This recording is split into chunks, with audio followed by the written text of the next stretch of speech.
High YouTube.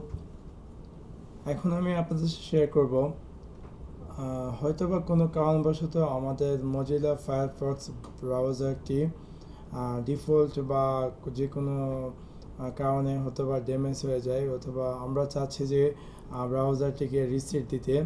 So আমি এখন আপনাদের সাথে শেয়ার করব কীভাবে খুব কুইক ইজি ওয়ে আপনি আপনার মজিলা ফায়ারফক্স ব্রাউজারটি রিসেট দিবেন। প্রথমে আপনি আপনার ব্রাউজারটি ওপেন করুন। ওপেন করার পর এখানে টাইপ করুন অ্যাবাউট OUT তারপর .SUPPORT সাপোর্ট দিয়ে এন্টার চাপান। এন্টার চাপার পর এখানে দিবে reset Firefox to its default state. So আমি এখানে ক্লিক করব রিসেট ফায়ারফক্স। এরকম একটা উইন্ডো ওপেন হবে। তো এখানে ক্লিক করব রিসেট ফায়ারফক্স। আমার ফায়ারফক্সটি রিসেট হয়ে গেছে, ফিনিশ।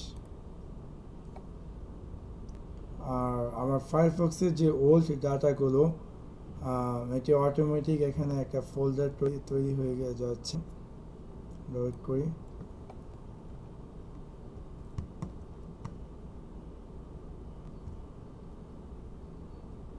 তো টাইম নিতে হয়তো বা অনেক লং ডাটা। ডান। এখন আমার যে মজিলা ফায়ারফক্সটি আছে এটা ডিফল্টভাবে যে অরিজিনালভাবে চলে আসছে। সো আর আমার যে মজিলা ফায়ারফক্সের যে ওল্ড ডাটাগুলো সেটা এখানে একটা ফোল্ডার তৈরি হয়ে গেছে। That's all, by.